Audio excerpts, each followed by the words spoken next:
Time 10th ఏమనకూడదు. ఈ ప్రతిపాదనని పరిశీలించాల్సిన అవసరం ఉంది. ఎందుకంటే పార్టీలు కేవలం ప్రజల రాజకీయ భాగస్వామ్యం కోసం, దానిలో పాలు పంచుకోవడం కోసం ఏర్పడ్డ వేదికలు. కానీ ఇవాళ పార్టీలు జనం జీవితాన్ని శాసించేస్తున్నాయి. అసలు మంచి చెడుతో నిమిత్తం లేకుండా కులం ఎట్లా ఉందో, మతం ఎట్లా ఉందో, ప్రాంతాల మధ్య ఈ మధ్యకాలంలో ఈ స్పర్ధలు, అసూయలు, ద్వేషాలు ఎట్లా ఉన్నాయో అదే రీతిన పార్టీల మధ్య కూడా ఒక ఫ్యాక్షన్ వాతావరణం, ఒక తీవ్రమైనటువంటి ప్రతిఘటన, విషయాలతో సంబంధం లేకుండా, జనజీవితంతో సంబంధం లేకుండా, ఇది వాడి గ్రూపు, ఇది నా గ్రూపు, మా ఇద్దరికి మధ్య పచ్చగడ్డ వేస్తే భగ్గుమంటుంది.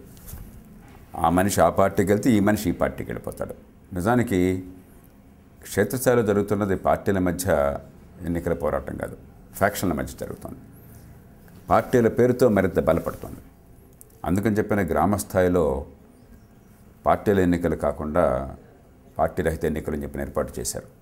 అక్కడ పార్టీలు జోక్యం చేసుకున్నా కూడా ఈ సాంప్రదాయాన్ని మండలం, జిల్లా పరిషత్తుల్లోనూ, మున్సిపాలిటీలు, కార్పొరేషన్లో కూడా కొనసాగించడం బహుశా గట్టిగా ఆలోచించాల్సిన విషయం. మంచి పరిణామాలకు దారితీయొచ్చు. ఎందుకంటే ఉన్న కొద్దికి ప్రజల్ని ప్రభువుల్ని చేయాలని చెప్పంటే జనం చుట్టూ అధికారాన్ని మనం కేంద్రీకరించాలి. అది ప్రజల ఉమ్మడి అవసరాలను బట్టి ఉంటుంది, కానీ పెద్ద సిద్ధాంతాలను బట్టి ఉండదు. పార్టీలకి పెద్ద సిద్ధాంతాలు, విధానాలు, విభేదాలు ఉంటే ఉండొచ్చు. ఇప్పుడు అవి కూడా లేవు. నిజానికి కేవలం అధికారం పొందాలని చెప్పిన పెనుగులాట తప్ప, అధికారం కోసం వైరుధ్యం, స్పర్ధ తప్ప పార్టీల మధ్య సిద్ధాంతాలు లేవు. కానీ సిద్ధాంతాలు కూడా పెద్ద అవసరం లేనటువంటి స్థానికమైన ఎన్నికల్లో పార్టీల ప్రమేయం ఉండాల్సిన అవసరం లేదు. అంచేత ఈ ప్రతిపాదన పార్టీలంతా కూడా చాలా సీరియస్గానే పరిశీలించాల్సిన అంశం. ఊరికే ఒక పార్టీ ప్రతిపాదన చేస్తుంది కాబట్టి ఇంకోటి కాదని చెప్పిన పద్ధతి కాకుండా నిజాయితీగా ఆలోచించి స్థానిక ప్రభుత్వాన్ని అతీతంగా చేయటం, అయితే దాంతోపాటు అధికారాన్ని ఇంటి ముంగటి తీసుకురావటం, ఆ ఊళ్ళోనూ ఆ వార్డులోనూ అధికారాన్ని ఇవ్వటం, ప్రత్యక్షంగా మున్సిపల్ చైర్పర్సన్ని లేకపోతే ఒక కార్పొరేషన్ మేయర్ని ఎన్నికను ఏర్పాటు చేయటం, అధికారాలని నిజాయితీగా ఈ స్థానిక ప్రభుత్వాలకు ఇవ్వటం, ఈ పనులు కనుక చేసినట్టయితే బహుశా ఈ రాజకీయంలో ఉన్న కుడిని తొలగించడానికి ఒక మార్గం ఏర్పడుతుంది. ప్రజల జీవితాల మీద వెలుగుపట్టు వస్తుంది. కానీ ఇప్పుడు మీరు అన్నట్టు ఇది మంచి పరిణామం దారితీస్తుంది అన్నారు. కానీ నిజంగా అలాంటి ప్రపోజల్ గవర్నమెంట్ చేసినప్పుడు కూడా రూట్ లెవెల్లో తెర వెనుక రాజకీయాల ప్రభావం ఉండొచ్చు కదా? ఉంటుంది. గ్రామ పంచాయతీల్లో కూడా తెర వెనుక రాజకీయాల ప్రభావం అన్నమాట వాస్తవం. కానీ ఒక రాజకీయ పార్టీ ప్రత్యక్షంగా పాలు పంచుకున్నప్పుడు ముఠాల ప్రభావం ఉంటుంది. దాన్ని ప్రతిఘటించడం కొంచెం తేలికవుతుంది. ఒక పార్టీ అన్న పేరుతో ఉన్నప్పుడు ప్రతిఘటించడం కష్టమవుతుంది. రెండోది పార్టీ క్రమశిక్షణ కూడా లోబడాల్సి ఉంటుంది. కాబట్టి ఒక గెద్దాడడానికి వీలుండదు. కాబట్టి ఒక్కరోజు దీనివల్ల పార్టీల ప్రభావం అంతరించిపోతుంది, స్థానిక ప్రభుత్వాలు అనుకోవడం చాలా అమాయకత్వం. కానీ పార్టీల ప్రభావం కాకుండా స్థానికంగా ప్రజల అవసరాల ప్రభావం, అక్కడ ఎవరు బాగా చేస్తారు, ఎవరు మంచి, ఎవరు చెడు, ఎవరి వల్ల ప్రయోజనం చేకూరుతుందని చెప్పి అన్నటువంటి అంశాల ప్రభావం కనుక ఎన్నికల మీద ఉండేటైతే మంచి పరిణామాలు దారితీస్తుంది. దానికి ఇది ఒక మంచి మెట్టు. ఇప్పుడు ఈ ప్రతిపాదన వెనక ఒక రీజన్ కూడా ఉన్నట్టు మనకు కనిపిస్తుంది. ప్రధానంగా కాంగ్రెస్ పార్టీకి ఇప్పుడు చాలా చోట్ల తాజాగా జరిగిన జిహెచ్ఎంసీ ఎన్నికలు కానీ, ఈ ఎన్నికల అదేవిధంగా ఇంటెలిజెన్స్ రిపోర్ట్ కానీ చాలా చోట్ల ఇప్పుడు కనుక ఎన్నికలు పెడితే పార్టీలతోటి కాంగ్రెస్ పార్టీ ఓడిపోతుందన్న ఉద్దేశంతోనే దాన్ని ఎదిరించలేకే ఈ ప్రపోజల్ తీసుకొస్తున్నారు అని కూడా అంటున్నారు. అయ్యుండొచ్చు. మీరు ఒకటి గుర్తించాలి, ప్రజాస్వామ్య సమాజంలో ఏ మార్పులు వచ్చినా కూడా, మంచి మార్పులు వచ్చినప్పుడు కూడా అధికారంలో ఉన్న పార్టీ తన లాభం చూసుకునే ఆ మార్పుల కోసం పోరాడుతుంది. కానీ తాను నష్టపోయే మార్పులు తేవాలని ఎవరు కోరుకోరు. లోక్సత్తా ఇన్నేళ్లుగా జాతీయ స్థాయిలో అధికారంలో ఉన్న అన్ని పార్టీలతో, కొన్ని సందర్భాలు రాష్ట్రంలో అధికారంలో ఉన్న పార్టీలతో కలిసి కూర్చుని ఎన్నో మార్పులకి దోహదం చేసింది. అవి ఎట్లా వచ్చినాయి అని చెప్పంటే, ఆనాడు అధికారంలో ఉన్నటువంటి పార్టీ కానీ కూటమి కానీ మనకు రాజకీయంగా ఇది మంచిది అనుకుని, అదే సమయంలో ప్రజలకు కూడా ఇది మంచిది, దేశంలో కొంత మార్పు కూడా తెద్దాం అని చెప్పి అనుకుని రెండు కలిస్తే అప్పుడు మార్పు వస్తుంది. అంచేత రోసయ్య గారో కాంగ్రెస్ పార్టీ నష్టపోయే మార్పుని వారు తెస్తారని ఆశించడం అమాయకత్వం అవుతుంది. అలాగే తెలుగుదేశం అధికారంలో ఉంటే తెలుగుదేశం వారు నష్టపోయే మార్పుని వారు తెస్తారని చెప్పి అనుకుంటే అది అమాయకత్వం అవుతుంది. మనం చూడవలసింది కాంగ్రెస్ పార్టీకి తెలుగుదేశం పార్టీకి ఏమవుతుందని కాదు, మన రాజకీయానికి దీనివల్ల మేలు జరిగేట్టు అయినట్టయితే ఏ పార్టీ చెప్పినా కూడా దాన్ని మనం ఆలోచించాలి. మన రాజకీయానికి లేకపోతే మన జనజీవనానికి నష్టం జరిగేట్టయితే ఏ పార్టీ చెప్పినా దాన్ని తిరస్కరించాలి. అది ప్రమాణంగా ఉండాలి తప్ప వాడికి లాభం ఏమో కాబట్టి నేను దాన్ని వద్దంటానని చెప్పిన ఈ భావం దీని నుంచి కొంచెం బయటపడాలి మనం. ఇప్పుడు ప్రాంతీయతత్వం కూడా అదే, వాడు ఒకటి చెప్తే వెంటనే నాకు నష్టం కాబట్టి నేను వ్యతిరేకిస్తాను, అలాంటి తత్వమే తప్ప ఎక్కడా కూడా ఒక సరైన పరిశీలన కానీ హేతుబద్ధమైన ఆలోచన కానీ లేదు. ఈ పరిణామానికి లేదంటే ఈ ప్రపోజల్కి మీరు ఏ విధమైన సజెషన్స్ ఇస్తారు? మరింత ప్రజాస్వామ్యయుతంగా, మరింత రాజకీయాలకి లేదంటే ప్రజలకు ఉపయోగపడే విధంగా ఈ ప్రపోజల్ వెళ్ళాలి అంటే? ఇది జరగాలంటే ప్రభుత్వానికి చిత్తశుద్ధి ఉండాలని చెప్పంటే కేవలం ఉత్సవ విగ్రహాలలాగా అక్కడ ఆ మేయర్నో లేకపోతే కార్పొరేటర్లనో మున్సిపల్ కౌన్సిల్స్నో మున్సిపల్ చైర్మన్నో లేకపోతే మండలాలు జిల్లా పరిషత్ చైర్పర్సన్స్నో సభ్యులనో ఎన్నిక ఏర్పాటు చేయడం ఏదో జరుగుతుంది ఇప్పుడు ఏదో రూపంలో, పార్టీలైనా పార్టీలు కాకపోయినా కూడా నిజమైన అధికారాన్ని వారి చేతుల్లోకి ఇవ్వాలి. ముఖ్యంగా స్థానిక ప్రభుత్వాల్లో అతి ఎక్కువగా రిజర్వేషన్లు ఉన్నాయి. మహిళలు, మరి ఎస్సీ, ఎస్టీ, బీసీ వీరందరూ కలిపి సుమారుగా 65-70% రిజర్వేషన్లు ఉన్నాయి. అంటే నిజంగా ఈ వర్గాల చేతుల్లో అధికారం పెట్టాలని చెప్పంటే స్థానిక ప్రభుత్వాల చేతుల్లో అధికారం పెడితే ఈ బహుజనుల చేతుల్లోకి, ఈ సర్వజనుల చేతుల్లోకి అధికారం పెడుతుంది. ఈ పార్టీలన్నీ కూడా ప్రతిరోజు బోర్డులంతా మేము పొడి చేస్తామని చెప్తున్నాయి. పార్లమెంట్లో మేము చట్టం పెడతాం, మహిళలందరికీ ఇస్తామని చెప్పిన మహిళకి ఇక్కడ ఉంది, ఇక్కడ అధికారం ఇచ్చేయండి, ఎందుకు ఇవ్వడం లేదు? కాబట్టి ఎమ్మెల్యేల పాత్ర తగ్గించి, అధికారుల పాత్ర తగ్గించి ఈ సంస్థకు నిజమైన అధికారాన్ని ఇవ్వండి. జనానికి ఎంత చేరువుగా వీలైతే అంత చేరువుగా అధికారాన్ని ఇవ్వండి. మరి అధికారం కూడా కొంచెం దూరంగా పెట్టడం కాకుండా వార్డు కమిటీల్లో ఇవ్వాలి, గ్రామంలో ఇవ్వాలి. రెండోది తలసరి గ్రాంటులను ఏర్పాటు చేయండి. తలసరి 1000 రూపాయలు ఆ గ్రామానికి, ఆ వార్డుకి మీరు బదిలీ చేయండి. ఆ మేరకు ఆ బాధ్యతలను వారికి ఇచ్చేయండి, మంచి చెడు వారు చూసుకుంటారు. మూడోది తప్పు చేస్తే దండించే యంత్రాంగాన్ని పెట్టండి.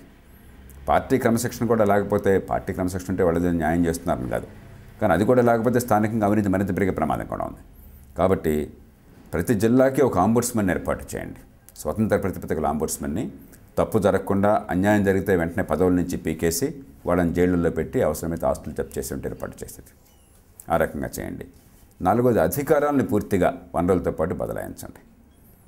ఇవి నిజంగా చేసినట్టయితే అసలు ఈ దేశంలో మౌలికమైన మార్పుకి నాంది పలికిన అవుతాం. మన దేశంలో ఈవేళ నిజమైన పోరాటం జరగవలసింది 3వ స్థాయి ఫెడరలిజం, 3వ అంచె ఫెడరలిజం. జాతీయ స్థాయిలో ప్రభుత్వం ఉంది, రాష్ట్రాల్లో ప్రభుత్వాలు ఉన్నాయి. సరే, కొన్ని రాష్ట్రాలు కావాలి, కొన్ని వద్దు, ఏదో మళ్ళా గుల్లలు పడుతున్నాం. కానీ నిజమైన పోరాటం జరగవలసింది ఆ జిల్లా స్థాయిలో, ఆ నగర స్థాయిలో అధికారం జనం చేతుల్లోకి వెళ్ళటం. దానిలో భాగంగా దీన్ని చూస్తే ఫలితం వస్తుంది తప్ప ఇది కేవలం ఒక రాజకీయ విన్యాసంలాగా, ఒక అక్రోబాటిక్ ఎక్సర్సైజ్ లాగా చేసి మన పార్టీకి ఇప్పుడు లాభం నష్టం ఆలోచించి ప్రజల సంగతి ఆలోచించకపోయినట్టయితే ఇప్పటిదాకా జరిగిన దరిద్రమే కొనసాగుతుంది. కాబట్టి ఖచ్చితంగా ఈ ప్రతిపాదనని మనం పరిశీలించాలి సానుభూతితో. కానీ అధికారాన్ని జనం చేతుల్లో పెట్టడానికి కీలకమైన నిర్ణయాలు తీసుకునే క్రమంలో భాగంగా ఇచ్చేసినట్టయితే అది మంచి ఫలితాలను ఇస్తుంది. ఇప్పుడు 2 రకాలైన ఎస్టాబ్లిష్మెంట్స్, కమర్షియల్ ఎస్టాబ్లిష్మెంట్స్ అంటే వేలాది మంది, వందలాది మంది, మీకు సినీ థియేటర్లు, మల్టీప్లెక్స్లు కావచ్చు, లేకపోతే ఈ మాల్స్, కమర్షియల్ ఎస్టాబ్లిష్మెంట్స్ కావచ్చు, కొన్ని చోట్ల 2 కలిపి కూడా ఉంటున్నాయి, హాస్పిటల్స్ కావచ్చు. ఈ 3 కూడా చాలామంది వచ్చేటువంటివి. మల్టీ స్టోరీ బిల్డింగ్స్ కడుతున్నారు వాటికి.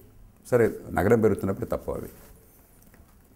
దీనిలో 2 ప్రమాదాలు జరుగుతున్నాయి. మొట్టమొదటిదేమో భూమి విలువ పెరిగిపోయేసరికి ఎట్లాగొట్లా దాన్ని ఎక్కువ ఉపయోగించుకోవాలని చెప్పని 1 మిల్లీమీటర్ కూడా మీకు స్థలం వదలకుండా, ఎక్కడా కూడా కనీస ప్రమాణాలు, సెట్ బ్యాక్స్ పాటించకుండా ఎంత విలుంటే అంత ఎత్తుకెళ్ళే ప్రయత్నం చేయడం.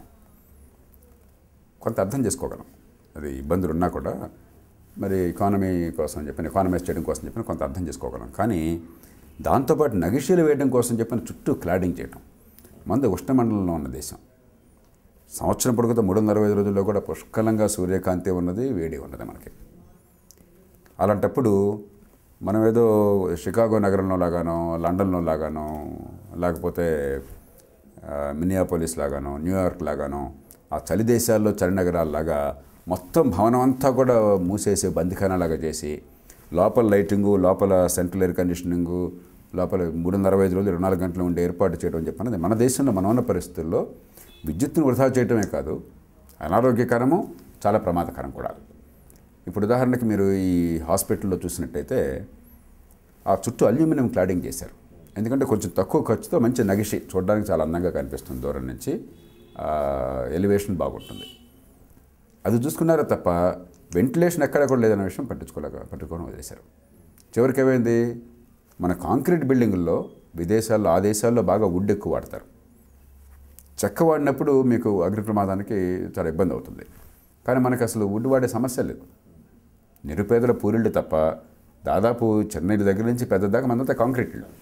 కాబట్టి కాంక్రీట్ భవనాల్లో ఎక్స్ప్లోజన్స్ ద్వారా ఒక పెద్ద విస్ఫోటం వస్తే తప్ప మీకు మామూలుగా పొరపాటున మంట అంటుకుంటే, నిప్పు అంటుకుంటే అగ్ని ప్రమాదం వల్ల మీకు ఏమీ నష్టం రాకూడదు, ఒక వుడ్ కాలటం తప్పితే. కానీ ఇక్కడ ఏమైంది, అక్కడ ఉన్నటువంటి వుడ్ కానీ లేకపోతే మిగతా ఫిషెస్ కానీ కాలిపోయినప్పుడు మొత్తం ఆ పొగంతా కూడా లోపలికి వచ్చే ప్రయత్నం జరిగింది, బయటికి వెళ్ళేది లేకుండా. దానివల్ల వాళ్ళు ప్రాణాలు పోవాల్సి వచ్చింది. దూకిన వాళ్ళు కూడా ఆ పొగ భరించలేక చచ్చిపోతున్నారు. కాబట్టి ఇది కార్బన్ మోనాక్సైడ్ పాయిజనింగ్ అంటారు. ఇన్కంప్లీట్ కంబస్షన్ ఉన్నట్టయితే, పార్షియల్ కంబస్షన్ ఉన్నట్టయితే కార్బన్ డైఆక్సైడ్ వస్తే మీకు పెద్ద ప్రమాదం ఉండదు. కానీ కార్బన్ మోనాక్సైడ్ వస్తే చాలా ప్రమాదం. రక్తంలో హిమోగ్లోబిన్లో కార్బన్ మోనాక్సైడ్ కలిసిపోతే అది తేలిగ్గా విడగొట్టలేం. ఇక ఆ పాయిజనింగ్ అయితే ఈ శరీరంలో భాగాలకు ఆక్సిజన్ అందక అది ఆ విషయంతో చాలా ఎక్కువ మంది చనిపోయే ప్రమాదం ఉందన్నమాట. ఇప్పుడు జరిగింది అక్కడ అది. ఇది కేవలం ఈ హాస్పిటల్లో కాదు, మీరు హైదరాబాద్లో ఇటీవల వస్తున్న మల్టీ స్టోరీ బిల్డింగ్లు, అధునాతనమైనటువంటి షాపింగ్ కాంప్లెక్స్లు, ఈ మాల్స్, మల్టీప్లెక్స్లు ఎక్కడైనా చూడండి ఈ రకమైనటువంటి అల్యూమినియం క్లాడింగే చేస్తున్నారు. పూర్తిగా వెంటిలేషన్ బయటకు లేకుండా అన్నీ క్లోజ్ చేసేస్తున్నారు అందంగా కనిపించడం కోసం చెప్పని. మొట్టమొదటి పట్టించుకోవాల్సింది జీహెచ్ఎంసీ కానీ లేకపోతే హెచ్ఎండిఏ కానీ ఈ క్లాడింగ్ విషయంలో చాలా గట్టిగా వెంటిలేషన్ ఉండేట్టుగా ఏర్పాట్లు చేసి ఏమాత్రం ప్రమాదం జరిగినా కూడా పొగ లోపలికి వెళ్లకుండా ఉండే ఏర్పాటు చేయడం. ఇక ఆ తర్వాత సరే ఎంట్రన్స్ ఎగ్జిట్ వేరువేరుగా ఉన్నాయా లేదా, ఫైర్ ఎస్కేప్ ఉందా లేదా, మరి సెట్ బ్యాక్ సరిగ్గా ఇచ్చారా లేదా, ఫైర్ ఇంజిన్ వెళ్ళడం కోసం ఏర్పాటు ఉందా లేదా, టెర్రస్ మీద టాప్ ఫ్లోర్లో మీకు కొంత ఓపెన్ స్పేస్ ఉందా లేదా అడిక్వేట్గా, ఇవన్నీ మనం చూసుకోవచ్చు. దానికి ఆల్రెడీ నిబంధనలు ఉన్నాయి. అవి మాత్రం చూస్తే చాలదు. ఈ అల్యూమినియం క్లాడింగ్ అనేది ఈ అనుభవాన్ని బట్టి నేర్పుతుంది ఏమిటంటే, వెంటిలేషన్ కోసం ప్రత్యేకంగా శ్రద్ధలు కనీస ప్రమాణాలు పాటించకపోయినట్టయితే మిగతావన్నీ బాగున్నా కూడా అనవసర ప్రమాదాన్ని దారితీస్తుంది అని చెప్పని ఆ శ్రద్ధ తీసుకుంటారని చెప్పి ఆశిద్దాం. అంటే ప్రభుత్వ పరంగా ఎటువంటి అంటే సెక్రటేరియట్లో అగ్ని ప్రమాదం జరిగింది, హైకోర్టు భవనంలో అగ్ని ప్రమాదం జరిగింది, ఏదో జరిగినప్పుడు తప్పకుండా ఏదో కమిటీ చేస్తున్నాము, ఎంక్వైరీ చేస్తాం, ఇట్లాంటి అక్రమాలు అరికడతామంటారు. మన దేశంలో సమస్య ఇదే. ఆ రోజు ఆర్భాటం చేయటం 15 minutes of fame. Me TV channels వాళ్ళ ముందు పోతాయి, పత్రికల్లో ఫ్రంట్ పేజీలో హెడ్లైన్స్ను ఫోటోలు వేస్తారు, ఆ రోజు అంచి భీకరంగా మాట్లాడేస్తాం, మన్నాడు మర్చిపోతాం. మాట్లాడినప్పుడు పాపం నిజాయితీగానే మాట్లాడతారు. మాట్లాడినప్పుడు మంత్రులు కానీ అధికారులు కానీ అది పొరపాటు చేశారని చెప్పి అనుకోం. ఒక చిన్న ఉదాహరణ, నిన్న నేను మహబూబ్నగర్ జిల్లా అలాగే కర్నూలు జిల్లా వెళ్ళాను. ఎందుకు, 4 నెలల క్రితం వచ్చినటువంటి వరద సందర్భంలో దీర్ఘకాలిక చర్యలను కొన్ని గ్రామాల్లో మేము చేపట్టాం. అవి ఎలా ఉన్నాయి ఏంటని చెప్పని. కానీ మనందరి దృష్టి ఏంటి, వరద వచ్చిన 3 రోజులు కూడా ఆహాకారాలు చేసి ఇక రాష్ట్రం దేశం అంతా కూడా ఇంకోటి లేనట్టుగా చేశాం. ఆ తర్వాత ఏమైంది పట్టించుకుని వెళ్ళాడు. నేను ఆ కేశవరం గ్రామానికి పోతే 100 ఎకరాల్లో పాపం వాళ్లే అప్పో చేసి ఆ భూములను మళ్ళీ రీక్లెయిమ్ చేసుకుని చదును చేసుకుని పంట వేసుకున్నారు.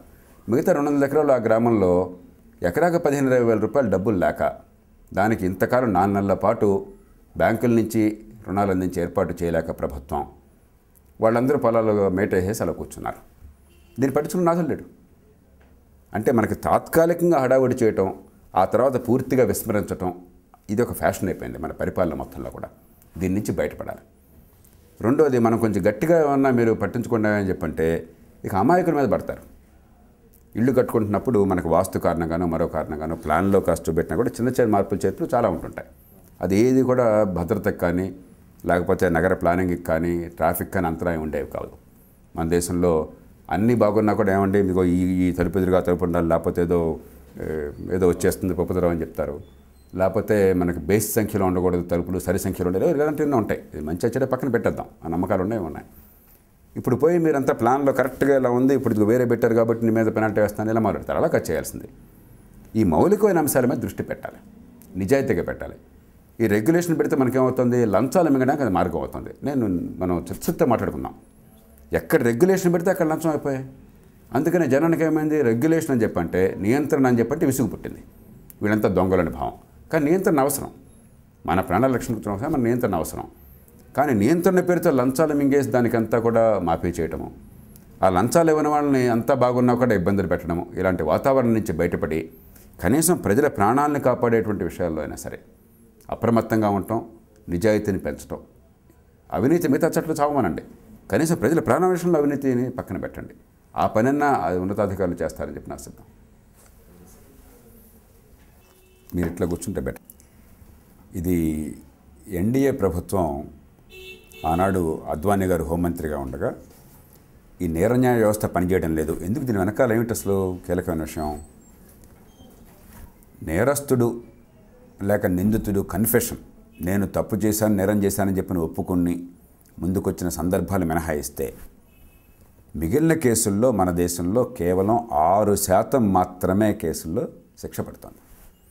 అంటే 100 కేసులు క్రిమినల్ కేసులు ఫైల్ చేస్తే నేరస్తుడు నేరాన్ని ఒప్పుకోనటువంటి కేసుల్లో, కన్ఫెషన్ లేని కేసుల్లో 100 కేసుల్లో 6 కేసుల్లో మాత్రం శిక్ష పడుతుంది. 94 కేసుల్లో నిందితులు తప్పించుకుంటున్నారు.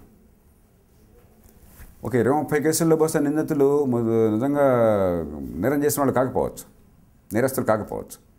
కానీ 94 కేసులు నేరస్తులు కదా. అంటే 100 నేరాల్లో 6 నేరస్తులు ఈ దేశంలో. అంటే ఏమిటి? నేర న్యాయ వ్యవస్థ భయంకరంగా ఉంది. ఈ దేశంలో నేరస్తుడు శిక్ష పడడం లేదు. నేరం చేస్తే ఎలాంటి భయంకర నేరం చేసినా కూడా నాకు శిక్ష పడుతుందన్న భయం లేదు. శిక్ష పడ్డ సందర్భాల్లో కూడా అది 6 ఏళ్ళు, 7 ఏళ్ళు, 8 ఏళ్ళు, 10 ఏళ్ళు పడుతుంది. ప్రపంచంలో అన్ని దేశాల్లో కూడా సివిల్ కేసులు దాదాపు 70% ఉంటాయి, క్రిమినల్ కేసులు 30% ఉంటాయి. భారతదేశంలో క్రిమినల్ కేసులు 70% ఉన్నాయి, సివిల్ కేసులు 30% ఉన్నాయి. చాలామందికి సంగతి తెలియదు. చాలామంది ప్రభుత్వం కక్షిదారు అతిపెద్ద కేసులు అంటారు. కాదు, 3/2 కేసులు క్రిమినల్ కేసులు.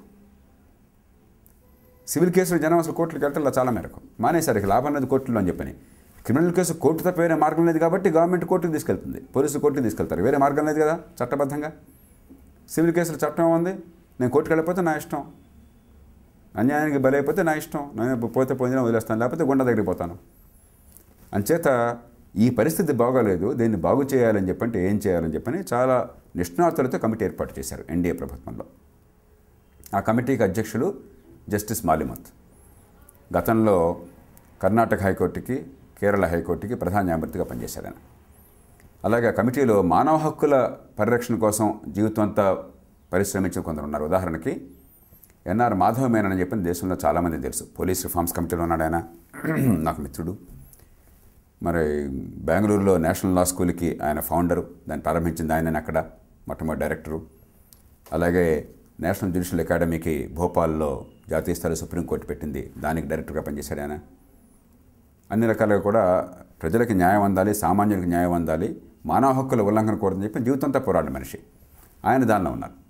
అలాగే కొందరు ఐపీఎస్ అధికారులు ఉన్నారు, మరికొందరు ఇతర న్యాయ కోవిదులు వగైరా ఉన్నారు. వీరందరితో ఆ కమిటీని ఏర్పాటు చేశారు. ఈ కమిటీ 2003లో చాలా ప్రామాణికమైన రిపోర్ట్ ఇచ్చింది. నేను చాలా కమిటీ రిపోర్ట్స్ చదివాను. చాలా లోతుగా అధ్యయనం చేసి, చాలా హేతుబద్ధంగా వాదనలు చేసి, అన్నీ పరిశీలించి అటు మానవ హక్కుల్ని పరిరక్షించటం, ఇటు అందరికీ న్యాయం జరిగే ఏర్పాటు చేయటం, ఇటు నేరస్తుల హక్కుల్ని పరిరక్షించడంతో పాటు మరి బాధితుల హక్కుల్ని కూడా పరిరక్షించడం, ఈ మొత్తాన్ని సమన్వయం చేయటం, ప్రపంచంలో మన దేశంలో ఉన్న న్యాయ వ్యవస్థ ఎట్లా ఉన్నాయి ఇవన్నీ పరిశీలించి చాలా ప్రామాణికమైనటువంటి కొన్ని చేశారు. దానిలో మొట్టమొదటిది, ఈవేళ న్యాయమూర్తికి మన దేశంలో న్యాయాన్ని వెలికి తీయటం కానీ నిజాన్ని వెలికి తీయటం కానీ ఆయన బాధ్యతల్లో ఒకటి కాదు. ఈయన మాట ఏం చెప్తాడు, ఆయన మాట ఏం చెప్తాడు, ఇద్దరు మాటలు విని దాన్ని బట్టి నేను అంచనా వేసి చెప్పడం తప్పితే నిజమేమిటి న్యాయమేమిటి అన్నది న్యాయమూర్తి ప్రధాన బాధ్యతగా మనం చేయాలి. కాబట్టి మొట్టమొదటిగా ఆయన చేసినటువంటి సూచన ఏమిటంటే, ఈ అడ్వర్సరియల్ సిస్టమ్ని కొంచెం మార్చి, పూర్తిగా మార్చక్కర్లేదు, కొంచెం మార్చి, ఇంక్విజిటోరియల్ సిస్టమ్ అంటారు, ఫ్రాన్స్ లాంటి దేశాల్లో ఉంది, అంతగా వెళ్ళక్కర్లేదు. కానీ ఈ నిజాన్ని తెలుసుకునేది బాధ్యత న్యాయమూర్తిది. ఆ నిజాన్ని తెలుసుకోవడం కోసం ఆయనకు కొన్ని ప్రత్యేకమైన హక్కుల్ని, అధికారాన్ని కట్టబెట్టాలి. ఎవరినైనా ఎప్పుడైనా ఆయనే పిలిపించవచ్చు. ఇప్పుడు ఇవాళ ప్రాసిక్యూషన్ పిలిపిస్తుంది సాక్షుల్ని, అలాగే డిఫెన్స్ పిలిపిస్తుంది, న్యాయమూర్తి పిలిపించడు. న్యాయమూర్తి ఎవరినైనా పిలిపించవచ్చు, ఎవరిని ఏ ప్రశ్న అయినా కూడా ఆయన వేయచ్చు, న్యాయం తెలుసుకోవడం కోసం, నిజం తెలుసుకోవడం కోసం అని కొన్ని న్యాయమూర్తికి విశేష అధికారాలను ఇస్తూ నిజాన్ని తెలుసుకోవటం, న్యాయాన్ని చేయటం ప్రధాన బాధ్యతగా పెడుతూ చట్టం మార్చాలని ఒకటి. ఎవిడెన్స్ యాక్ట్లో కొన్ని మార్పులు. మనకి ఈవేళ ఎవిడెన్స్ యాక్ట్లో చాలా దారుణమైన పద్ధతులను ప్రవేశపెట్టాం. అంటే నిజాన్ని కోర్టులో చెప్పాలన్నా కూడా అబద్ధపు సాక్ష్యం చెప్పించాల్సి వస్తున్నది. ఒక విచిత్రమైన, అందరికీ తెలుసు కోర్టులో ఏం జరుగుతుందో. రావిశాస్త్రి గారు గతంలో ఎప్పుడూనే రుక్కులు అని ఒక కథానకల సంకలనంలో కోర్టులను గురించి ఒక 7-8 పేజీలు రాశాడు ఆయన. ఇప్పటికీ అది పూర్తిగా వాస్తవం. కోర్టులకు వెళ్తే న్యాయం దొరుకుతున్న నమ్మకం చనిపోయింది, జనానికి లేదు అది. కాబట్టి అట్లా కాకుండా కోర్టుల్లో అబద్ధపు సాక్ష్యాల ప్రమేయం లేకుండా సాక్ష్యాలు నిజంగా వచ్చేందుకు ఏర్పాటు చేయాలని చెప్పంటే కొన్ని మార్పులు వరుస వచ్చాయి. ఎవిడెన్స్ యాక్ట్లో కొన్ని సూచించారు ఆ మార్పుల్ని. ఉదాహరణకి ఈవేళ హత్య చేసి వచ్చి పోలీస్ అధికారి దగ్గర హత్య చేశాన్ని పూర్తిగా ఏ రకమైనటువంటి ఒత్తిడి లేకుండా, బలవంతం లేకుండా, చిత్రహింసలు లేకుండా నిజాయితీగా ఒప్పుకున్నా సరే మళ్ళీ 3 రోజులు పోయిన తర్వాత అక్కడ సంతకం పెట్టించినా సరే 3 రోజులు పోయిన తర్వాత మళ్ళీ మంచి ఖరీదైన లాయర్ని పెట్టుకుని ఆ హత్య చేసినటువంటి ఇమోషన్లో ఒప్పేసుకున్నవాడు మళ్ళీ కాస్త నిషా దిగిన తర్వాత ఎందుకు నేను అబద్ధం చెప్పి తప్పించుకోవచ్చని చెప్పి అనే భావం కలిగి అబ్బాయి కోర్టులో పోలీసుల మీద అబద్ధం చెప్పాను, అది వాస్తవం కాదు, వాళ్ళకి చెప్పించారని చెప్పంటే అంతే. అది కోర్టులో సాక్షిగా పడడానికి కూడా వెళ్ళలేదు. ఎట్లా సాధ్యం అవుతుంది? పోలీసులకి ప్రాణాలు తీసే హక్కుని మీరు ఇచ్చారు. అవసరమైతే చట్టబద్ధంగానే లాఠీలతో కానీ లేకపోతే తుపాకులతో కానీ చట్టవిరుద్ధంగా పోలీసుని ఎన్కౌంటర్లు చేయమని అడుగుతున్నారు, చంపేమని చెప్పి ఒత్తిడి తీసుకొస్తున్నారు ప్రభుత్వాల మీద.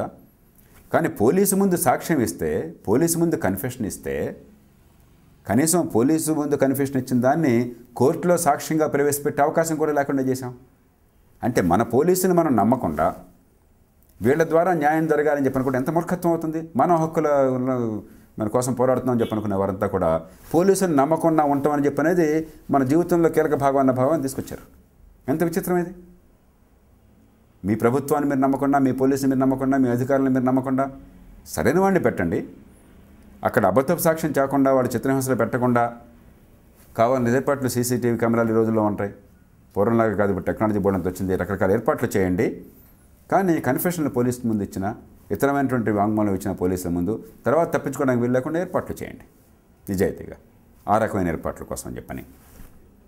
మూడోది, ప్రతి జిల్లాలో కూడా ఫోరెన్సిక్ లెబారెటరీలు ఏర్పాటు చేసి మీరు నేర పరిశోధనకి పోలీసులకి బలమైనటువంటి అవకాశాన్ని ఇవ్వటం. ఈవేళ పోలీసులు ఎవరినన్నా అనుమానితుడిని తీసుకెళ్ళి విరగబాదేసి చంపేస్తామని బెదిరించేసి వాడి దగ్గర నుంచి తప్పు చేసామని చెప్పని వాడు సంతకం పెట్టించుకోవటము, వాడు చంపేస్తారన్న భయంతో వాడిగో ఫలానా చోట శవం దాచాను, ఫలానా చోట ఫలాంది పెట్టానని చెప్పని వెళితే అక్కడ సాక్ష్యం తీసుకురావడం తప్ప పరిశోధన ద్వారా సాక్ష్యాలన్నవి దాదాపు 195 సందర్భాల్లో లేవు. అంటే పోలీసులు సమర్థంగా పనిచేయాలని చెప్పంటే సాక్షుల్ని చావబాదాలి. అలాంటి వ్యవస్థ నిర్మాణం చేశాం మనం. ఆ తర్వాత మళ్ళీ పోలీసులు పడుతున్నాం. అలా కాదు, సరైనటువంటి వృత్తి నైపుణ్యాన్ని వారికి ఇవ్వడంతో పాటు ప్రతి జిల్లాలో కూడా మంచి ప్రమాణాల ఫోరెన్సిక్ లెబారెటరీ. ఇవాళ ఫింగర్ ప్రింట్ కావాలంటే హైదరాబాద్కి రావాలండి. మీరు కరీంనగర్ నుంచో లేకపోతే అనంతపూర్ నుంచో సిగ్గుచెట్టిది. ఫింగర్ ప్రింట్ ఎప్పుడో 100 ఏళ్ల క్రితం టెక్నాలజీ ఇది. ఎలాంటి నేర న్యాయ వ్యవస్థ ఇది? కాబట్టి ఆ ఏర్పాట్లు చేయటం. ఇప్పటిదాకా మన దృష్టిలో నిందితుడికి హక్కులు ఉన్నాయి. నేను హత్య చేసినా సరే నాకు బోల్డ్ హక్కులు ఉన్నాయి. రాజ్యాంగం ఇచ్చింది, చట్టం ఇచ్చింది, సుప్రీంకోర్టు ఇచ్చింది, అందరూ ఇచ్చారు. కానీ చచ్చిపోయిన వాడికో ఆ కుటుంబానికో హక్కులు లేవు. ఒక మహిళని దారుణంగా మానభంగం చేస్తే ఆ మహిళకి హక్కులు లేవు. ఈవేళ ఒక పిల్లవాళ్ళని తీసుకుపోయి బలవంతంగా ఎత్తుకుపోతే ఆ తల్లిదండ్రులకు హక్కులు లేవు. అంటే ఎలాంటి సమాజం నిర్మించుకున్నాం మనం? హత్య చేసిన వాడికి హక్కులను, దానికి గురైన వాడికి హక్కులు లేవా? కాబట్టి బాధితులకు కూడా హక్కులు ఉండాలి, దాన్ని గుర్తించాలి చట్టం అని చెప్పని అదొక ప్రామాణికమైన ఏర్పాటు చేశారు. సరే, కొన్ని అసాధారణమైనటువంటి కేసుల్లో సాక్షులు కనుక సాక్ష్యాన్ని ఇచ్చినట్టయితే, టెర్రరిస్ట్ కేసుల్లో కానీ మాఫియా కేసుల్లో కానీ వాళ్ళ ప్రాణాలకే ప్రమాదం ఉన్నట్టయితే రహస్యంగా సాక్ష్యం తీసుకుని ఏర్పాటు చేయటం, మరికొన్ని చట్టపరమైనటువంటి సాంకేతికమైన ఏర్పాట్లు, కొన్ని అసాధారణమైన కేసులు విట్నెస్ ప్రొటెక్షన్ ప్రోగ్రామ్, అంటే సాక్షుల రక్షణ కోసం ఏర్పాట్లు. అది చాలా కష్టం, ఖరీదైంది, బహుశా అది పెద్ద అమలు కూడా కాకపోవచ్చు ఈ దేశంలో, కానీ దాన్ని కూడా ప్రస్తావించారు. ఇలా కొన్ని మౌలికమైన మార్పుల్ని ఎలాంటివి తీసుకురావాలో చాలా సమగ్రంగా అధ్యయనం చేసి వారు ఇచ్చారు సూచనలు. ఇంతవరకు అప్పుడు ఎన్డీఏ ప్రభుత్వం అన్నప్పుడు ఈ నివేదిక 2003లో వచ్చింది. నేను మాలిగౌత్ గారితో తర్వాత వివరంగా కూర్చొని మాట్లాడాను. పరిపాలనా సంస్కరణ సంఘం తరఫున మాట్లాడాను, ఒక వ్యక్తిగా మాట్లాడాను, లోక్సత్తా ఉద్యమ నేతగా మాట్లాడాను. ఎన్నో జాతీయ స్థాయిలో ఎన్నో కాన్ఫరెన్స్లో పాల్పంచుకున్న అందరూ లాయర్లు వచ్చారు. వాటిలో సుప్రీంకోర్టు లాయర్లు వచ్చారు, మానవ హక్కుల ఉద్యమకారులు వచ్చారు, మరి సామాన్య పౌరులు వచ్చారు, స్వచ్ఛంద సంస్థల వారు వచ్చారు, పోలీస్ అధికారులు వచ్చారు, న్యాయమూర్తులు వచ్చారు. వారందరితో మాట్లాడాం. అందరూ కూడా 190 మంది ఇలాంటివి జరగకపోతే ఈ దేశంలో నేర న్యాయ వ్యవస్థ స్తంభించిపోతుంది. ఇవాళ రాజీవ్ గాంధీని హత్య చేస్తేనే 7 ఏళ్లు పట్టింది ఆయన హంతకులకి ట్రయల్ కోర్టులో విచారణ పూర్తి కావడం కోసం. ఇప్పటికి కూడా ఆయన హత్య చేసి 18 ఏళ్ళు 19 ఏళ్ళు పూర్తయినా కూడా ఇప్పటికి కూడా కొంతమంది హంతకులకు ఉరిపడలా. అంటే ఎలాంటి వ్యవస్థలో ఉన్నాం మనం? అదే మహాత్మా గాంధీని చంపేస్తే 1 సంవత్సర కాలంలో ఉరి తీయగలిగారు నాథురామ్ గోడ్సే అని. ఆనాడు ఇప్పుడున్నంత సాంకేతిక విజ్ఞానం ఏం లేదు. అప్పుడు మీకు మొబైల్ ఫోన్లు లేవు, అప్పుడు ఎస్టీడీలు లేవు, ఏమీ లేవు. లేకున్నా కూడా వాడు చేయగలిగారు. ఇవాళ ఎంత కుళ్ళిపోయిందో మనకు అర్థమవుతుంది. కాబట్టి వైష్ణవి దారుణమైనటువంటి మరణం ఈ రాష్ట్రంలో మనసున్న ప్రతి మనిషిని కదిలించినటువంటి ఒక దారుణ సంఘటన. మనం ఎంత బాధపడ్డా కూడా వైష్ణవ్ ప్రాణాలను తీసుకురాలేదు, ఆ డ్రైవర్ ప్రాణాలను తీసుకురాలేదు, చనిపోయిన తండ్రి ప్రాణాలను తీసుకురాలేదు.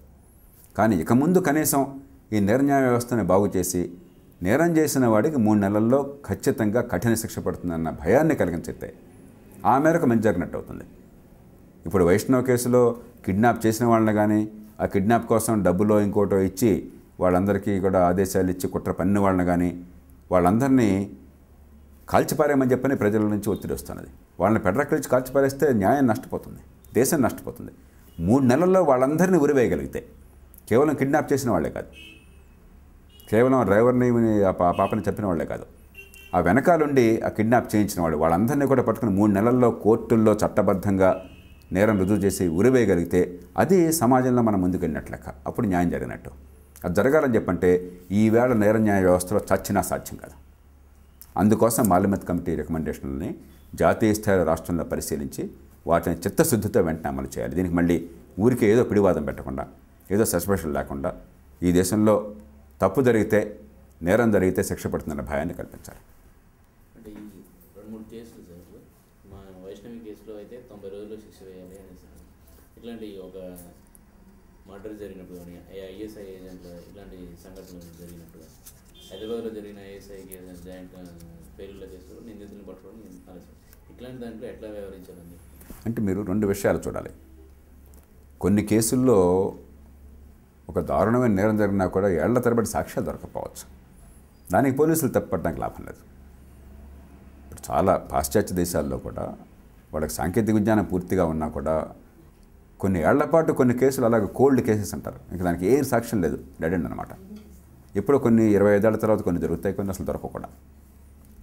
దానికి పోలీసులను మనం నిందించకూడదు. కానీ సాక్ష్యాలు కనిపిస్తున్నా కూడా సరైన పరిశోధనతో, ఆధునిక సాంకేతిక విజ్ఞానంతో, ప్రొఫెషనల్గా వృత్తిపరమైన నైపుణ్యంతో కనుక పనిచేసినట్టయితే మనం నేరాన్ని పరిశోధన చేసి నేరస్తుల్ని కోర్టు ముందు పెట్టి సాక్ష్యాలను చూపెట్టి శిక్ష వేయించే ఏర్పాటు చేసే అవకాశం ఉన్నా కూడా చేయకపోతే అది చాలా దారుణం. అందుకు చట్టం అవరోధమైన, అందుకు పోలీసులకు ఉండేటువంటి అవకాశాలు అవరోధమైన, లేకపోతే పోలీసుల మీద రాజకీయ ఒత్తిళ్ళు ఉండేది అవరోధమైన, అది చాలా దారుణమైనటువంటిది. వాటిని మనం సవరించాలి. కాబట్టి ప్రతి కేసు 100కు 100 పాళ్ళు 90 రోజుల్లో నేరస్తులు తేల్తాడని కానీ, లేకపోతే నేర శిక్ష పడుతుంది కానీ చెప్పలేం, తేలకపోవచ్చు. కానీ వైష్ణవి కేసు నేరస్తులను ఇప్పటికే గుర్తించడం జరిగింది చాలా మేర. ఆ పాయింట్ చెప్పేసాను. రాష్ట్రంలో క్రైమ్ రేషియో ఎలా ఉంది?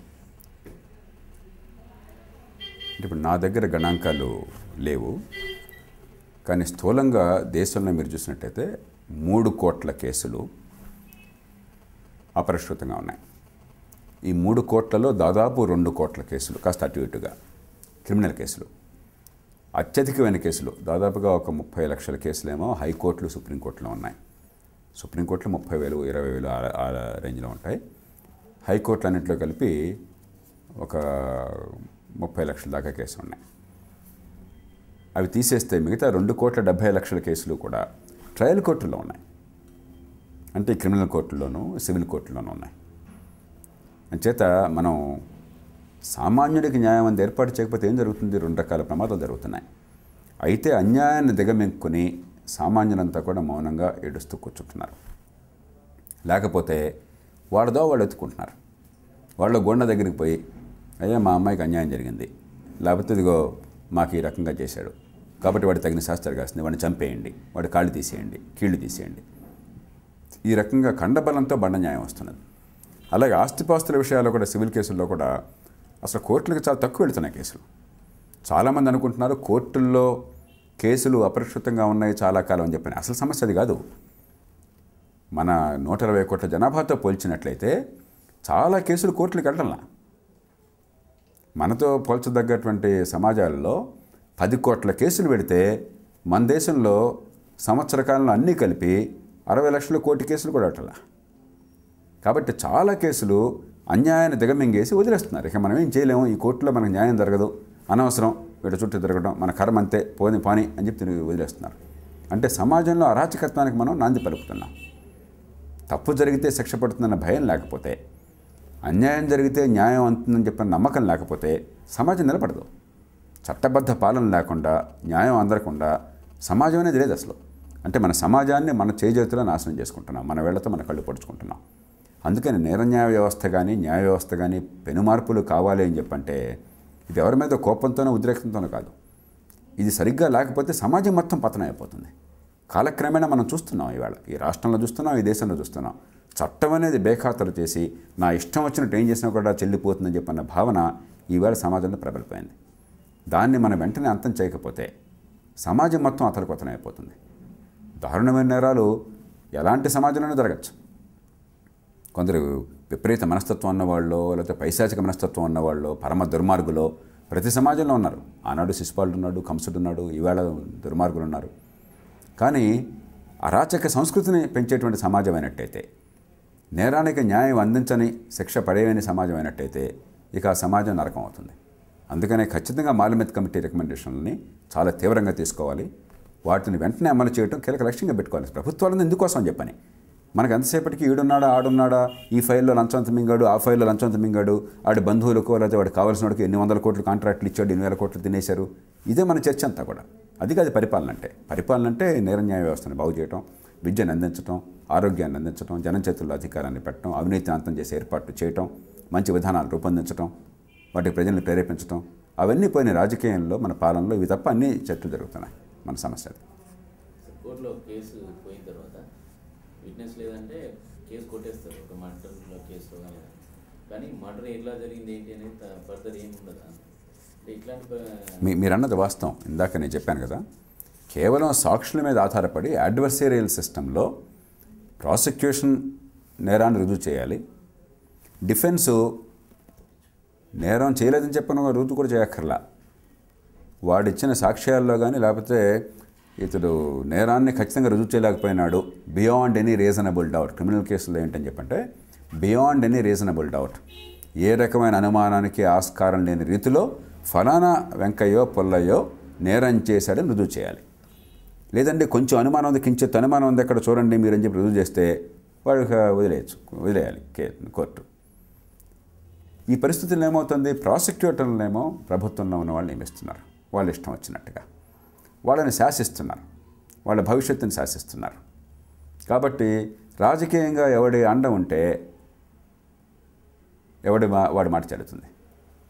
మా హత్యలు చేసినా సరే, మావాడు మంత్రి అయినట్టయితే, మావాడు ఎమ్మెల్యే అయినట్టయితే ఏదో రకంగా నన్ను పడేస్తారు బయటికి.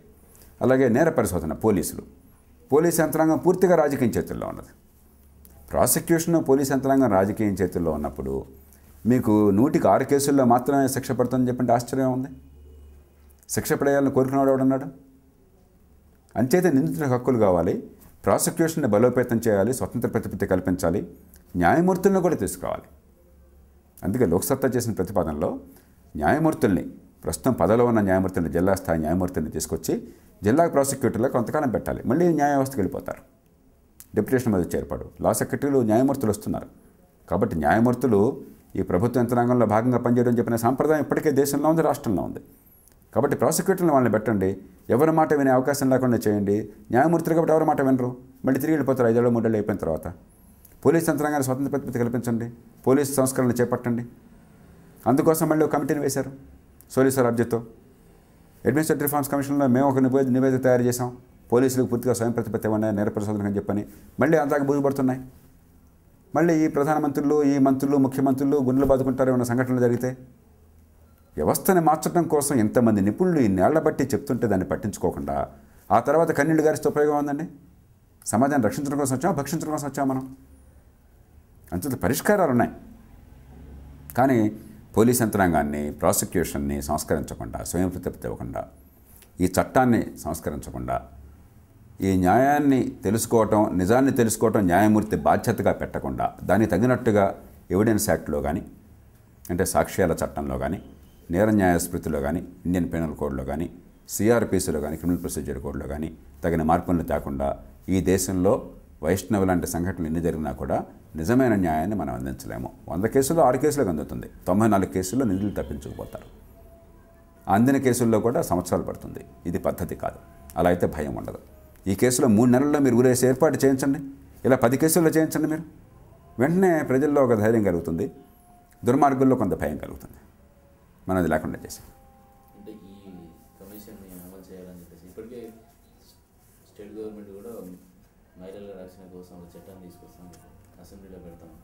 కానీ అది అర్ధాంతరంగా అలా మీరేమైనా ప్రపోజ్ చేస్తారు అసెంబ్లీలో? కానీ దీన్ని జాతీయ సలహా మండలిలో నేను అప్పుడే ప్రతిపాదించి ఆ మండలి ముందు పెడితే కేవలం రాజకీయ కారణాల వల్ల, సంకుచిత రాజకీయ కారణాల వల్ల ఎన్డీఏ ప్రభుత్వం ఉండగా ఈ కమిటీ తయారైంది కాబట్టి వారు చేసిన సిఫారసులను ఆమోదిస్తే కొంతమందికి ఎక్కడన్నా కొంతమందిలో ప్రతిఘటన వస్తుందేమో అన్న భయంతో సమాజం మంచి పట్టించుకోకుండా ఈ ప్రభుత్వం ముందుకెళ్లకుండా ఆగిపోయింది. ఈ మార్పులు ప్రధానంగా తేవలసింది పార్లమెంట్లో. రాష్ట్రంలో కొన్ని తేవచ్చు, కానీ మీకు ఎవిడెన్స్ యాక్ట్ కానీ సిఆర్పిసి కానీ ఐపీసీ కానీ మార్పులు కావాలంటే పార్లమెంట్లో తీసుకురావాలి. రాష్ట్రంలో కొన్ని పరిమితమైన మేరకు మాత్రమే మార్పులు తేగలం. దీనికి కూడా మళ్ళీ రాష్ట్రపతి ఆమోదం కావాల్సి వస్తుంది. కాబట్టి ఇప్పుడు ఈ సంఘటనని మనం అవకాశంగా మలుచుకుని రాజకీయ పార్టీల మధ్య, పౌర సమాజంలోనూ కూడా, అలాగే న్యాయవాదుల్లోనూ ఏకాభిప్రాయాన్ని సాధించాలి. ఎందుకంటే ఇప్పుడు న్యాయవాదులు నా ప్రాక్టీస్ ఏమవుతుందని ఆలోచన తప్ప న్యాయం ఏం జరుగుతుందని ఆలోచన లేదు. అలాగే మరి పౌర హక్కుల కోసం ఉన్నామని చెప్పి అనుకునేవాళ్ళు పౌర హక్కులు అని చెప్పంటే సమాజంలో ఎవరిని చంపినా కూడా చంపిన వాడిని రక్షించాలి, చచ్చిన వాడిని వదిలేయాలి అని చెప్పని అర్థం ఇస్తున్నారు. దానివల్ల పౌర హక్కులు అనే పదానికి కూడా ప్రజల్లో చులకనైపోతున్నది. అందుకనే పోలీసులు ఉన్మాదంతో పెడరెక్కలు చేసి ఎన్కౌంటర్లో కాల్చిపారేమని చెప్పిన బొంబాయిలో కానీ, హైదరాబాద్లో కానీ, మరో చోట కానీ, వరంగల్లో కానీ ప్రజల నుంచి ఆ ఒత్తిడి వస్తున్నది. ఇది పద్ధతి కాదు, అది చట్టబద్ధ పాలన కాదు. కాబట్టి పౌర హక్కుల ఉద్యమాలు, మానవ హక్కుల ఉద్యమాలు వారు కూడా ఒక హేతుబద్ధమైన రీతిలో సమాజాన్ని రక్షించడం కోసం, మానవ హక్కులను రక్షించడం కోసం, రెంటిని సమన్వయం చేయడం కోసం, నిందితుడి హక్కులు అదే సమయంలో బాధితుడి హక్కులు రెంటిని సమన్వయం చేయడం కోసం ఏం చేయాలని చెప్పి ఆలోచన చేయకపోతే సమాజానికి హాని చేసిన వాళ్ళు అవుతారు, వాళ్ళ పరువు వాళ్ళు పోగొట్టిన వాళ్ళు అవుతారు. కాబట్టి దానికోసం ఇటు పత్రికల్లో చర్చ జరగాలి. దేశంలో అన్ని వర్గాల మధ్య కొంతమేరకు ఏకాభిప్రాయాన్ని సాధించాలి. పూర్తి ఏకాభిప్రాయం సాధ్యం కాదు, అవసరం లేదు. పార్లమెంట్ చట్టం చేయాలి, అసెంబ్లీ చేయవలసిన పనులు అసెంబ్లీ చేయాలి. దానికోసం లోక్సత్తా ఖచ్చితంగా ఇప్పటికే చాలాసార్లు ప్రయత్నం చేస్తున్నది, మరోసారి ప్రయత్నం చేస్తాం. ఎన్ఎస్లో నేను దీన్ని మూవ్ చేశాను, పరిపాలనా సంస్కరణ సంఘంలో దీని గురించి ప్రస్తావన తీసుకొచ్చి దాని గురించి రాశాను. నాతో పాటు ఉన్న సభ్యులంతా కూడా అంగీకరించారు. ఆ రికమెండేషన్ ప్రధానమంత్రి గారికి ఇచ్చాం. ఇప్పుడు మళ్ళీ ఇంకోసారి ప్రయత్నం చేస్తాం.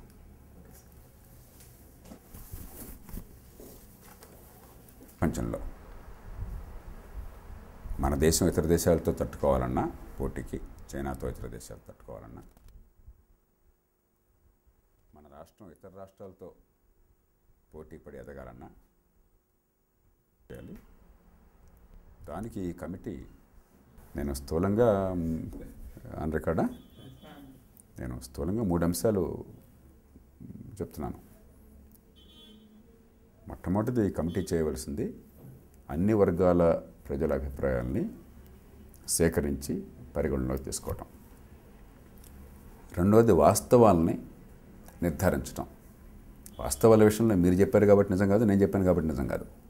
అసలు నిజమేమిటో నిర్ధారించడం. దానికి వివిధమైనటువంటి పద్ధతులు ఉన్నాయి, వివిధమైన సోర్సెస్ ఉన్నాయి. వాస్తవ సమాచారం కోసం అని చెప్పని వెనుకబాటుతనం కావచ్చు, సాంస్కృతికమైనటువంటి విషయాల్లో ఉన్న ఇబ్బందులు కావచ్చు, మిగతావి కావచ్చు, ఇవన్నీ కూడా నిజాయితీగా మనం వాస్తవాన్ని బయటకు తీసుకురావాలి. వివక్ష జరుగుతుందని చెప్పిన ఆరోపణలు కావచ్చు, వాస్తవాలు బయట పెట్టకుండా మనం పరిష్కారాలు తీసుకొస్తాం. మూడోది అందరి అభిప్రాయాన్ని పరిగణనలో తీసుకుని మరి ఇలా ఉంది కాబట్టి పరిస్థితి, ఈ మార్గాలు ఏమన్నా చూసినట్టయితే బాగుంటుందేమో అని చెప్పని వారు ముందుకి దాని గురించి ఇప్పుడు నిపుణులు కాబట్టి వీళ్ళంతా కూడా వారు ఎవరో నాకు తెలీదు. మరి ఒక న్యాయమూర్తి ఉండగా ఒక ఆయనేమో పరిపాలన అనుభవం ఉన్న మనిషి ఉన్నారు, మరి ఒక ఆమెమో సామాజిక శాస్త్రంలో, రాజకీయ శాస్త్రంలో, సమాజాల గురించి అధ్యయనం చేసినట్టు నిపుణులు ఉన్నారు.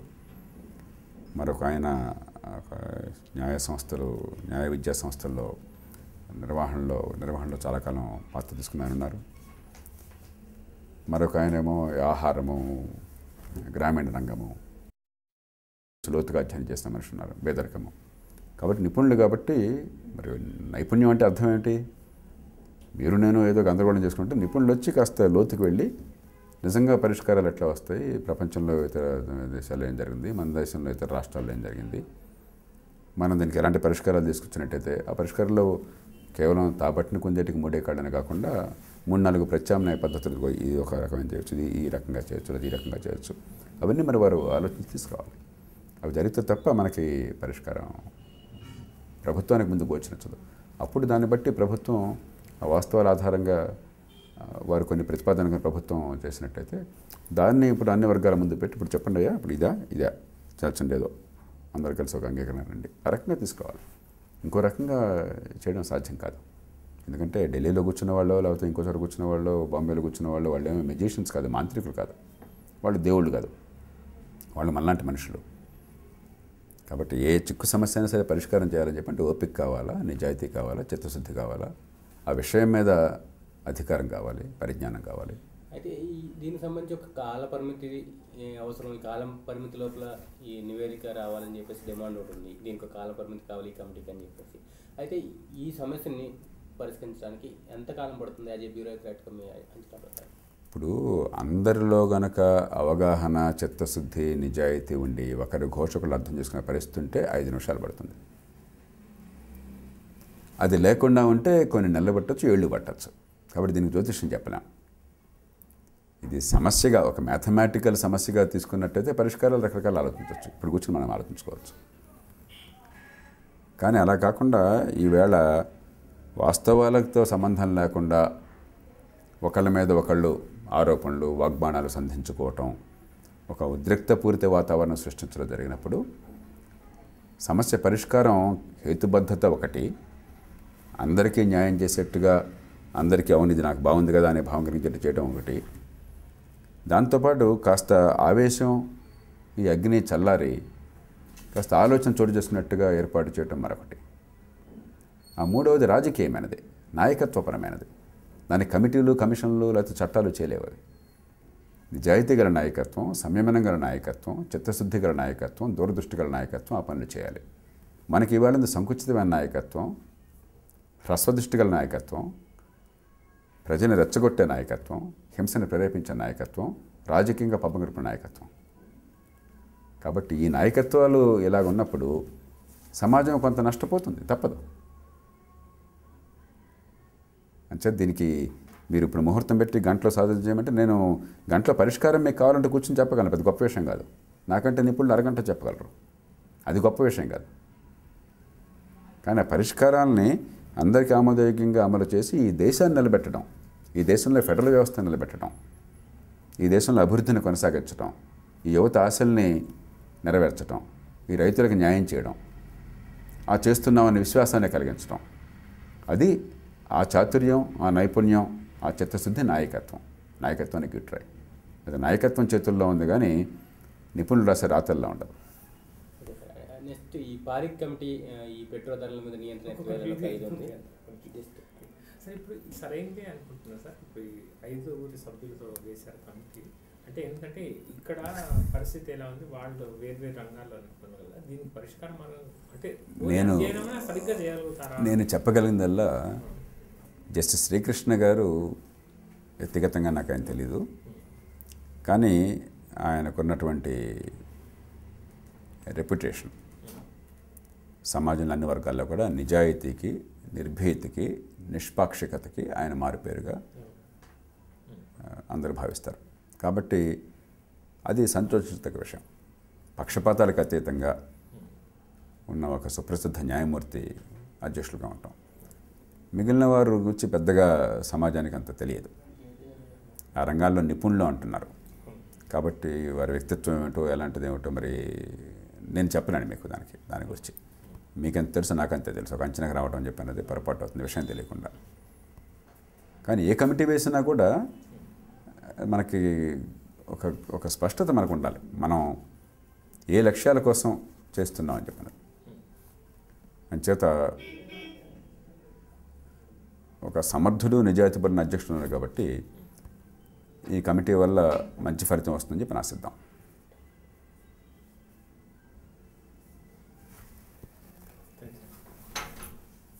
ఈ పారిక్ కమిటీ ఈ పెట్రోల్ ధరల మీద నియంత్రణ ఎత్తివేయాలని చెప్పేసి అంటుంది. ఇదే జరిగితే ఈ సామాన్యుల మీద చాలా భారం పడే అవకాశం కనిపిస్తోంది. అసలు చాలా దేశాలు పోలిస్తే మన దేశంలో పెట్రోల్ ధరలు ఎలా ఉన్నాయి, దీని మీద ప్రభుత్వ నియంత్రణ ఉండాలా లేదా, దీనికి ఏంటి సొల్యూషన్? యూరోప్ దేశాలతో పోలిస్తే మన పెట్రోల్ ధరలు తక్కువ, అమెరికాతో పోలిస్తే మన పెట్రోల్ ధరలు కొంచెం ఎక్కువ. ఒకప్పుడు అమెరికా మరీ తక్కువ ఉండేది, వాళ్ళు పెంచారు. ప్రపంచ మార్కెట్లో ధరలు పెరిగిన కారణంగా ప్రపంచంలో ధర ఎంత ఉంటే అంత ధర తీసుకొచ్చారు వాళ్ళు. మనకంటే కొంచెం తక్కువ ఉంది, కానీ కాస్త మనతో పోల్చదగ్గదిగా ఉంటుంది అక్కడ. కాబట్టి ఇది ఆయా దేశాల విధానాలను బట్టి మనం చూసుకోవాలి. మనం గుర్తించాల్సింది 70% పైగా, బహుశా ఇప్పుడు 75% ఉంటుంది, మన పెట్రోలియం ఉత్పత్తుల్ని దిగుమతి చేసుకుంటున్నాం. ఇటీవల కృష్ణా గోదావరి బేసిన్లో సహజ వాయువు న్యాచురల్ గ్యాస్ మనకు వచ్చింది తప్ప పెట్రోలియం ఉత్పత్తిలో మనం చాలా తక్కువ. కాబట్టి ప్రపంచ మార్కెట్లో మీకు $80 నుంచి $160 దాకా ఆ ధర పెరుగుతూ తగ్గుతూ ఉన్నప్పుడు ఈ ధర పెంచకూడదు అని చెప్పంటే ఎవరు చెల్లిస్తారు మరి డబ్బుని? పోనీ మన దేశంలో ఉత్పత్తి అయ్యేది అయినట్టయితే అది మంచి విధానం కాకపోయినా కూడా ధర పెంచొద్దు అని చెప్పంటే సరే, మన భూమి నుంచి వచ్చింది, దానికి మన ధరను తెచ్చుకున్నాం, పోనీండి అనుకోవచ్చు. కానీ మనం కొంటున్నాం, దీన్ని కొని రవాణా చేస్తున్నాం, డబ్బు చెల్లించి తీసుకొస్తున్నాం, రవాణా కోసం ఖర్చు పెడుతున్నాం, మళ్ళీ పంపిణీ కోసం ఖర్చు పెడుతున్నాం, మధ్యలో రిఫైనింగ్ కోసం ఖర్చు పెడుతున్నాం. అంటే ఇంత ఖర్చు అవుతుంది. ఇంత ఖర్చు అయితే ఇంతే వసూలు చేయమని చెప్పంటే మిగతా ఎంత ఎక్కడి నుంచి వస్తుంది? ఎవరన్నా ఏ దేశమైనా మనకు దానంగా ఇస్తుందా? అంచేత మన దేశంలో ప్రతిదానికి ప్రజల అమాయకత్వాన్ని ఆసరాగా చేసుకుని వాస్తవాలను చెప్పకుండా ప్రజల్ని వంచడం, మోసం చేయడం అలవాటైపోయింది. విదేశాల నుంచి మనం ఎక్కువ ధరలకి, చాలా తల పగిలిపోయే ధరలకి, తడిసి ఒప్పందమైనటువంటి ధరలకి వాళ్ళు చెప్పిన ధరకు మనం కొనుక్కొచ్చి దాన్ని రవాణా చేసి దాని నుంచి మళ్ళీ పెట్రోలియం ఉత్పత్తులను రిఫైన్ చేసి వాటిని మళ్ళీ రాష్ట్రంలో, దేశంలో వివిధ ప్రాంతాలకు మళ్ళీ రవాణా చేసి పంపిణీ చేసి ఇంత చేస్తున్నప్పుడు దానికి ఖరీదు ఉంటుంది. ఆయన ఖరీదు రావాలిగా, ప్రభుత్వానికి కొంత పన్నులు రావాలిగా. ఇంత అమ్మకం, ఇంత కొనుగోలు జరుగుతున్నప్పుడు ప్రభుత్వం నడవాలిగా. మళ్ళీ లేదు అంటే ప్రభుత్వం డబ్బు నుంచి దానికి సబ్సిడీ వెళ్ళాలి. ప్రభుత్వం డబ్బు అంటే ఎవరు? మన్మోహన్ సింగ్ గారి జేబు నుంచి వచ్చిన డబ్బా, లేకపోతే కోట్ల రూపాయలు, వేల కోట్ల రూపాయలు ఊరికే ముద్ర గుర్చి వచ్చేస్తున్నాయా? మన డబ్బు అది. మనం పన్నుల రూపంలో కట్టే డబ్బు, లేదా అప్పు తీసుకొచ్చే డబ్బు. ఎవడన్నా పిల్లల మీద అప్పు భారం పెంచుతాడా? ఈవేళ తినటం కోసం అని చెప్పని జల్సాలు చేసే తల్లిదండ్రుల నుండి తమ కన్నబిడ్డల మీద అప్పు భారాన్ని పెంచేసి ఆ అప్పు చెల్లించే బాధ్యతను చట్టపరంగా వాళ్ళ మీద పెట్టేసి వాళ్ళు పెరగకుండానే ఇంకా ఆ చిన్నారుల వయసులోనే ఎవడన్నా అలాగ జల్సా చేసి అలా కాలం గడిపేసి పోతాడా? బాధ్యత గల ఏ తండ్రిని తల్లిని పని చేస్తాడా? ఇప్పటికే మనం లక్షల కోట్ల రూపాయలు అప్పులు చేస్తున్నాం, మన పిల్లల మీద భారాన్ని పెడుతున్నాం. మళ్ళీ మనమే అంటుంటాం ప్రభుత్వాలని, వీళ్ళంతా కూడా అప్పులు చేస్తున్నారు, రుణాంధ్రప్రదేశ్ అయిపోయింది, రుణ భారతదేశం అయిపోయింది, మీరంతా కూడా తలసరి అప్పులంతా మీరు లెక్కలేసి పేపర్లో చెప్తున్నారు. అంటే ఇంకా ఎక్కువ అప్పులు చేయమంటారా? అంటే ఈవేళ పెట్రోలియం మనం వినియోగం చేయడానికి నేను నా కారుని మరి ఇంకో 100 కిలోమీటర్లు జల్సాగా నడుపుకోవడం కోసం అని చెప్పని ఈవేళ భారతదేశం అప్పులు చేసేసి భవిష్యత్తు మీద భారం పెట్టేస్తే అది సరైన విధానం అవుతుందా? మనం ఆలోచించాలి. అంచేత కొన్ని రంగాల, ఉదాహరణకి కెరోసిన్ నిరుపేదల కోసం అని చెప్పని కారు చౌకగా ఇస్తున్నారు. ఒక కెరోసిన్లోనే సంవత్సరానికి 25-30 వేల కోట్ల రూపాయలు మనకి సబ్సిడీ వస్తున్నది. దానిలో ఏమవుతుంది? మళ్ళీ ఆ కెరోసిన్ని డీజిల్లో అడల్టరేట్ చేయడం కోసం చెప్పిన బ్లాక్ మార్కెటింగ్ కారణంగా వేల కోట్లు పోతుంది. కెరోసిన్ డీజిల్ అడల్టరేషన్ కారణంగా కాలుష్యం పెరుగుతుంది, వాతావరణంలో లక్షల మందికి జబ్బులు వస్తున్నాయి. ఈ అడల్టరేషన్ని, ఈ కల్తీని ఆపాలని చెప్పిన గట్టి అధికారులు నిజాయితీపైన ఉన్న పోరాటం చేస్తే వాళ్ళ ప్రాణాలు కూడా పోతున్నాయి. మంజునాథ్ కేసు మీరు వింటారు. ఐఓసీలో అధికారిగా ఐఐటి, ఐఐఎంలో చదువుకున్న కుర్రాడు ఏ ఉద్యోగంగానే పోయే అవకాశం ఉండి పబ్లిక్ సెక్టర్ కంపెనీలో దేశం కోసం పనిచేద్దామని పోతే, ఈ అవినీతిని అరికడదామని చెప్పిన అతను పోరాడితే చివరికి అతను ప్రాణం పోయింది, అతను చంపారేశారు. మనం ఏమంటున్నాం? కిరోసిన్ సబ్సిడీ పైసా తీసినా కూడా మేము ఇంకో ప్రాణం తీస్తాం. కాబట్టి విజ్ఞత గల సమాజంలో మన డబ్బుల్ని ఎలా వినియోగించాలి, మన పన్ను డబ్బుల్ని ఏ రకంగా ఉపయోగించాలి, మన పిల్లల మీద అప్పుల భారం పడకుండా ఏ రకంగా చేయాలి, ఎక్కడ సబ్సిడీ ఇవ్వాలి, ఎక్కడ ఇవ్వకూడదు, పెట్రోల్ మీద సబ్సిడీ అనవసరం. పెట్రోల్ కార్లకు పోతుంది, ఎందుకు సబ్సిడీ? మీరు కార్లు తగ్గించండి, పబ్లిక్ ట్రాన్స్పోర్ట్ మీద సబ్సిడీ ఇవ్వండి. హైదరాబాద్ నగరంలోనో లేకపోతే మరో చోట పబ్లిక్ ట్రాన్స్పోర్ట్ కనుక ఉన్నట్టయితే అది కూడా ఇంధనం లోపల ఇవ్వబోకండి. ఖర్చు ఎంత అవుతుంది, ఆల్ రైట్, ఈ ఖర్చులో 30% మేము మీకు ఇచ్చేస్తున్నాం. పబ్లిక్ ట్రాన్స్పోర్ట్ మీరు బాగా ప్రోత్సహించండి. విడివిడిగా ప్రతి వాళ్ళు కారు స్కూటర్ వెళ్ళాల్సిన అవసరం లేకుండా ఏర్పాటు చేయండి. ఆ పని చేయండి. అలాగే ఈ పబ్లిక్ ట్రాన్స్పోర్ట్ కోసం అని చెప్పని మీరు రోడ్లు కానీ లేకపోతే రైళ్లు కానీ మరొకటి కానీ ఆ ఇన్ఫ్రాస్ట్రక్చర్ మౌలిక సదుపాయాలు కల్పించడం కోసం సబ్సిడీ ఇవ్వండి. అది ప్రభుత్వాలు, విజ్ఞత గల ప్రభుత్వాలు చేయవలసిన పని. దానివల్ల ఏమవుతుంది, వాతావరణంలో కాలుష్యం తగ్గుతుంది, మంది మీద ఖర్చు తగ్గుతుంది, పెట్రోలియం వినియోగం తగ్గుతుంది, ఆ ఉత్పత్తుల వినియోగం తగ్గుతుంది, సమాజం లాభపడుతుంది. ఆ రకంగా ఆలోచించాలి. అలాగే కెరోసిన్ ఉంది, మరి నిరుపేద కుటుంబాలకి మనకు కావాలి, నిజమే. దానికి ప్రత్యామ్నాయాలు ఉన్నాయి ఈవేళ.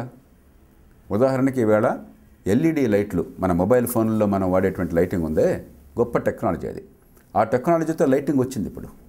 చాలా తక్కువ ఖర్చుతో, చాలా తక్కువ వినియోగంతో. మనం అదివరకు మామూలుగా 100 వాట్లు 50 వాట్లో బల్బు ఉంటే ఇప్పుడు 2 వాట్లు 4 వాట్లతో, దానిలో 20-25 వంతు విద్యుత్ వినియోగంతో మనకి ఎల్ఈడి బల్బులు వచ్చినాయి మనకి. ఆ బల్బులు కూడా కొత్త టెక్నాలజీ మరింత అద్భుతంగా వచ్చింది ఇటీవల కాలంలో. సోలార్ ప్యానల్స్ పెట్టేసి ఆ టార్చ్ లైట్కే ప్యానల్ ఉంటుంది, మీరు జస్ట్ ఎండలో పెట్టేస్తే సాయంత్రం కల్లా ఛార్జ్ అయిపోతుంది. అవన్నీ ఫ్రీగా ఇచ్చేయండి పేదలందరికీ. ఒక 5-6 కోట్ల కుటుంబాలకి ఇవన్నీ కూడా ఫ్రీగా ఇచ్చామనుకోండి, ఒక 10,000 కోట్ల ఖర్చు అయినా కూడా మన దేశంలో పరిశ్రమ బాగుపడుతుంది. మన దేశంలో లక్షల మందికి ఉద్యోగాలు వస్తున్నాయి. సూర్యుడి నుంచి వచ్చిన శక్తిని వేరే ఒక్క పైసా ఖర్చు పెట్టకుండా మనం లైట్గా మారుస్తున్నాము. కిరసన్ కోసం చెప్పని 10,000 కోట్ల రూపాయలు తగలబెట్టకుండా మనం సమాజాన్ని రక్షించుకుంటున్నాం.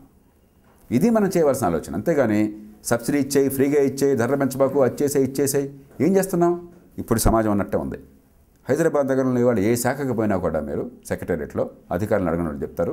కొన్ని శాఖల్లో తప్ప ఏదొచ్చినా ఫైల్లో మాకేం ఇబ్బంది లేదండి, డబ్బులు లేవు అని రాసి పారేస్తున్నాం అని చెప్పని దివాలా తీసాం, ఖజానా ఖాళీ అయిపోయింది. హైదరాబాద్లో ఒక రోడ్డు కావాలంటే, మంచినీళ్ళు కావాలంటే, డ్రైనేజ్ కావాలంటే వాళ్ళ మధ్యాహ్నం మెట్రోపాలిటన్ వాటర్ సప్లై బోర్డుని కలుస్తున్నాను దీనికోసం అని చెప్పని. అరే 12 కోట్ల రూపాయలతో మూసాపేటలో మీకు వాటర్ సప్లై కోసం అని చెప్పని అన్నీ ఏర్పాటయ్యి ఇంకో 10 లక్షల రూపాయలు ఖర్చు పెట్టడానికి డబ్బులు లేక ఆగిపోయింది. 12 కోట్ల రూపాయలు ఖాళీ అయిపోయింది. 1,00,000 మంది జనానికి నీళ్ళు అందట్లేదు. సిగ్గుచేటు కదా మనకి. అంచేత మనం కొంచెం నిజాయితీగా ఆలోచించడం మొదలెట్టాలి. ప్రతిదానికి కూడా ధరలు పెంచడానికి వీల్లేదు, సబ్సిడీలు కొనసాగించాలా, అప్పులు పెరగడానికి వీల్లేదు. రోడ్లు కావాలా, మంచినీళ్ళు కావాలా, సమాజంలో అందరికీ సుఖశాంతులు ఉండాలా, చదువు ఉండాలా, ఆరోగ్యం ఉండాలా. ఎలా సాధ్యమో చెప్పండి మహాశయ.